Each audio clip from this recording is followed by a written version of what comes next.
Hello, friends, and welcome. I'm just kidding. That's not what the show is. So, yeah, I usually neglect this channel. You guys know this by now, but I thought that it would be interesting to come back and do I don't know, essentially just what it is to be a professional film critic, because I think that I get asked a lot of questions in just regular life and then also on Twitter and stuff. So I was like, well, may as well address some of these things. And I think one of the main things that I want to talk about is essentially just like the rating system in general, because I feel like there's a very strange thing when it comes to rating films, especially on a out of 10 scale, where it seems like there's pretty much only 3 acceptable ratings from the general public: a 7, an 8, or a 9. Anything outside of that, then like people lose their shit. And I am someone that I believe in fully utilizing the scale, because we have a 1 through 10 for a reason. Well, technically a 0 through 10 for a reason. And so I want to actually be able to use that. But one of the problems is that a 6 out of 10 is not a bad movie. It means it's above average. Average is 5 out of 10. So, but unfortunately, people really kind of take the grade school approach to it, where it's more of 6 out of 10. That's a D- in school. That means it, close to failing, 5 out of 10 is a fail.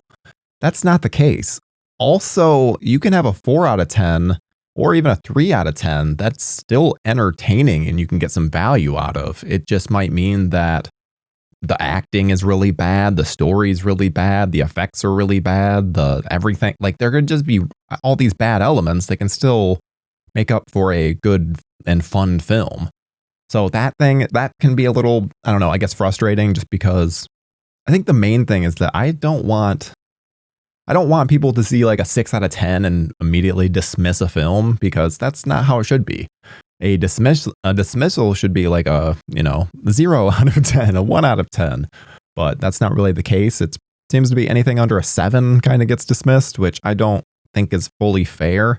And because then that also leads into the fact that we as culture right now seem to just be leaning into this is the best thing ever, this is the worst thing ever, and there's no in between, there's no nuance. And so then when you like a film that is then like the majority seems to be going against, then suddenly you're like just going the other direction for no reason. I get that initial thought, but I know that for me personally as a critic, I'm just trying to be honest. I personally want to enjoy everything that I'm watching. I'm a movie guy. I watch multiple movies a day, and so I want to be entertained and enjoy myself during whatever film that I'm watching. And so I think that sometimes that can just get kind of lost a little bit in that. And I don't think that there's anything inherently bad about liking a film that goes against public opinion. And I think that one of the advantages that reviewers have is that kind of get to formulate these opinions before the public discourse is really a thing. And because of that, I think that it's kind of makes things interesting, because then you really get to just see, well, did I enjoy this? Did I not? And then kind of get to see where the chips lie in terms of what other people then think about it. So then I think that's another thing too, is that I'm also not influenced at all by, like, if I interviewed someone, if I went and visited somewhere for this film, I don't feel that I owe the studio or the filmmakers a more positive review. If anything, I feel like I owe them the most honest review possible. So I try to avoid essentially Harry Knowlesing it because that's absolutely a thing, and definitely don't ever want to become that. And another thing that I want to address is that being a horror critic in particular is a very strange spot, because when you look at, even historically, horror films are not well reviewed critically. And so it is kind of this weird thing, because then we're having to watch these films that, yes, it might then grow an audience later on, But initially, you're having a lot of people that see it that aren't usually horror fans, that then, like, if you look at like a Rotten Tomato score, it's very low. Because I remember, because we on Joe Blow Horror will, just because as much as people can hate on Rotten Tomatoes, it's a great review aggregator. And so it is very useful in terms of seeing what the general view is on a film. And like the thing that always stands out to me is the Friday the 13th sequels are so low on there. And I love all of those films. So that's kind of the thing I think you always have to remember too, is that just because something is poorly reviewed doesn't mean that it's like particularly a bad movie. It just means that it wasn't for the general film critic audience. So I think too, that's why you look at places like Arrow in the Head, Joe Blow Horror, Bloody Disgusting, Fangoria. You look at these places that are specifically for horror because you get more of a actual nuanced opinion on things.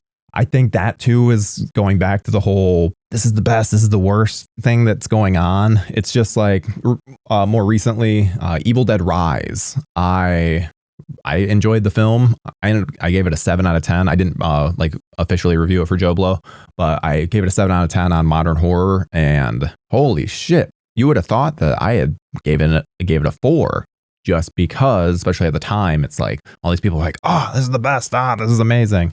Which, especially now, like months later, things have settled down and it's like, oh yeah, it sounds like people are really settling in that 7-8 range. So maybe I'm not so crazy. So I think that too is a thing where you kind of have to have thick skin and realize that, like, you just kind of have to enjoy what you enjoy and not think about, oh, what's the general public going to think, or what are the comments going to say if I give it this rating or that rating. I'm still a human being, so I mean, yeah, I don't like seeing things like this person's a dummy, but again, it's like it's the nature of the business. That's just how that kind of thing goes. There are so many different films out there and so many different people, and there will always be there's always going to be someone that thinks the original Halloween is bad, or that the original Nightmare on Elm Street is bad. So what are you going to do with people like that? There's arguments to be had, and there's arguments that are just pointless. And so I think when it comes to subjective opinion on film, I think most of them are just, what's the point? I like a good back and forth, but in terms of just trying to convince someone to change their mind, or that they're wrong on this, I don't see the point in that kind of thing. I just want to then properly represent how I viewed this film, and hopefully then either get someone to try it out. Hopefully that's the end result, or the few times where it's like, I did the hard work for you watching it. Right? Please don't. But I mean, I feel like that happens so very rarely. There's almost every film is worth watching, even if it's bad. So I think that, I don't know, it's a weird thing going on with especially nowadays, like Letterboxd makes it a whole different animal, because then, I mean, you can get your meme review seen by like thousands of people, that then becomes a whole thing. And so I don't know. There's a weird dynamic going on with most film criticism these days, and I think it's interesting, where I think that mostly you just have to then find the stuff that you connect with, find the people that you think, oh, yep, I connect with that person. And that's why hopefully the different video essays on Joe Blow Horror then can help you be like, oh yes, I feel like I have similar taste to them, because they're praising whatever, Jason X or Sleepaway Camp 2 or whatever random thing. So, and I guess another thing I wanted to address is that, so I live in Michigan, so almost all of my screeners are screeners. Like, I'm not going to many screenings. As a matter of fact, other than when a movie studio doesn't hand out screeners and I have to go on like opening night to be able to review it, other than that, the only legit screening that I've gone to is The Flash, and they actually flew me out for that. And otherwise, I'm just seeing screeners. It's usually my name, right in the middle of while I'm watching it, so that way I can't copy anything. And so that aspect can be a little bit distracting. There's one movie that I can't name that they have several dark shots that then they have reveals in the dark, and like every one of the reveals is like right where my name is. So that aspect can suck, but it is still, I mean, it's so cool to be able to see these films in advance. Like there's a film that I saw at Sundance it's called Birth Rebirth, and I believe it's playing at Fantasia later this month, but then it should be coming to Shudder, I think, in August. And one of my favorite films of the year. It's absolutely incredible. Got to see that way before everyone else, and I've been hyping it up to everyone that will listen to me. And so there are some very, very cool advantages to that. And I guess the one drawback is that, sometimes you get to see really cool movies that then you don't get to talk about. And that has happened a few times. And so, but I mean, as someone that's a lover of film, that's pretty much the best case scenario you can think of. So I don't know. I don't have many negatives when it comes to anything with film, and especially in regards to reviewing for JoeBlow.com, which is that's my main reviewing site, and they are awesome. I have such a great experience with them, and I don't know. We always get some really good both interviews and reviews themselves. I will say too, that's a whole nother element I consider very separate from the film criticism aspect, is the interviewing aspect, because you kind of have to really separate those things, and one of the big advantages is usually your reviews aren't out before you're interviewing these people, so you can still be totally honest. And for me personally, I often try and write my review before I actually do the interview, just because then I feel like then it's the most honest review possible. And I think that just making sure that then the interview doesn't influence it in such a negative way, or such a way that sways you one way or the other, because you also don't want to then meet, like, essentially, interview someone where you're like, that person was a dick. I'm going to lower that.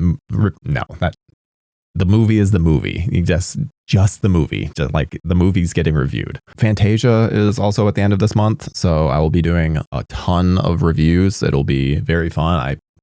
My list is kind of insane in how many just incredible films, or hopefully incredible films, are on it. So really looking forward to it. It should be an awesome time, and I have no idea. I assume I'll do something with it on the Arrow in the Head Show channel, but who knows at this point. Maybe I'll do something on this channel. Guess we'll see. But yeah, that's really all. Thank you guys so much for tuning in.